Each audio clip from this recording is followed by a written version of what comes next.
The summer camps I had when I was younger were very nostalgic. Very nostalgic. So let's talk about them. As of today, I went to 3 of those camps. A daycare camp, reading camp, and a music camp, which were very crucial in my camp years.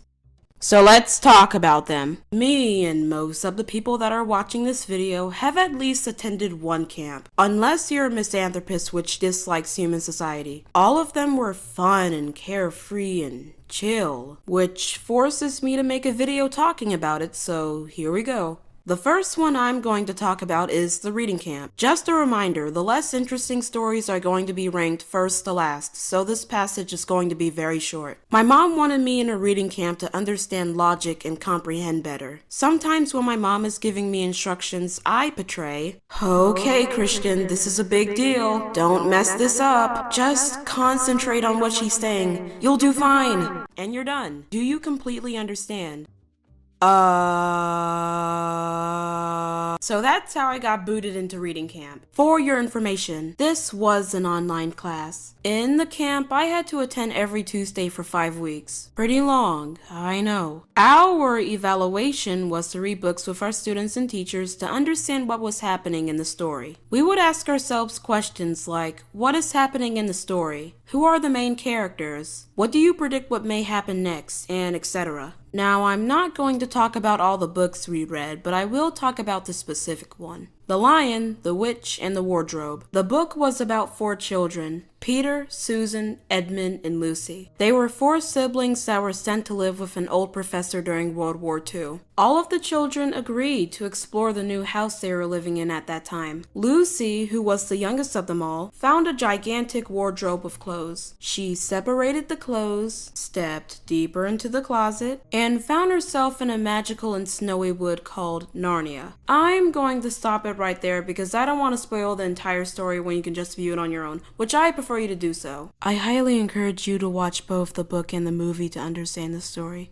Links will be in the description. Now, the next one is the daycare summer camp. I would say that it was the most summariest out of all the camps, if that even makes sense. The main thing that I did not enjoy about the camp was the children. They were about 1 to 1 years old. That's my distinguishable metaphor of how old they were. It's a fact. They would cry if they didn't get something, someone would end up hurt, but you know what? I actually kinda enjoyed that mayhem. Sometimes those kids are annoying, but sometimes they're really funny and chill too. I remember that they treated me like a god because I was way older than the rest of them. It wasn't until this new kid arrived. He was about 2 years older than me. It had me in that envy phase, if you know what I mean. I was scared that all the younger 1-year-olds were going to serve him and abandon me. It made me both jealous and worried. But he wasn't an average guy that talked normally like an average person. He was on his phone all day. Your typical teenager. He didn't even bother to talk to us. Haha, yes, I defeated you. What are you gonna do now, loser? A few days after his arrival to the camp, he just disappeared.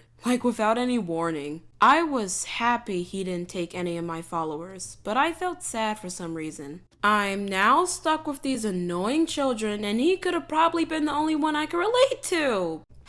But hey, stuff happened for a reason. Finally, in my most intriguing topic, the summer music camp. Let's go over it, shall we? The SMC was a camp for anyone that wanted to submerge into the field of music. Pretty self-explanatory. We learned music notation. Our main goal was singing. There were about 1 million students, which were very kind-hearted, organized, and all that jazz. There was this one kid, let's call him Born. He was a great drummer and a really amazing kid, and since I wanted to socialize in the camp, I decided to become his friend. I don't really believe that music is about competition or rivalry, but it's about opening up and connecting to new people. After that, we would sit and eat lunch together, watch a performance, and do what normal friends would do. There was this upcoming talent show in the music camp for anyone to partake. Completely non-obligatory. Me being a musician myself, I decided to join. I told my mom about the competition and immediately got me ready.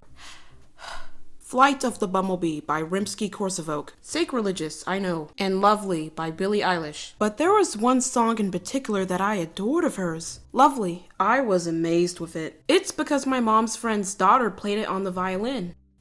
One extra rule that the music camp gave was that your performance has to be less and can't be more than 2 minutes. Thus, the FLBT portion got simplified. But in a strange way, I like the version, and it does transition smoothly into the next song. Me and my mom rehearsed, and we were both satisfied with our result. In the blink of an eye, the day came. Everyone did their performance one by one, and I was the next one up.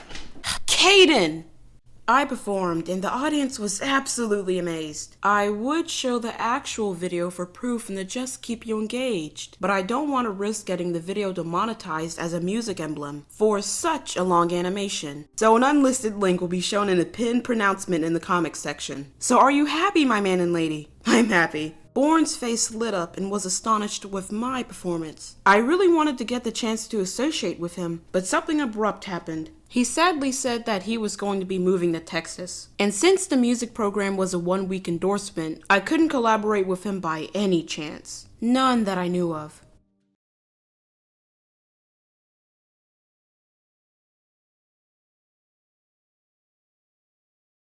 Yeah, I know it's pretty sad. That last story concisely tells an important lesson that people go their own separate ways. Stop crying and think ahead. Okay, enough with the cacophony. Let's get on to the real business. I vividly remember that I attended a guitar performance in the music hall. When we entered the hall, we were scared that Caden was going to break wind in the middle of the concert. The reason why my mom was mainly scared was because if you don't know, my brother has autism, so we really wouldn't know when he would drop. Thankfully, he held it in the entire concert. If that happened, we would have simply got the boot. I remember after the man finished performing, there was a lady that was praising how well me and Caden both behaved, assuming because we were young, and then she left.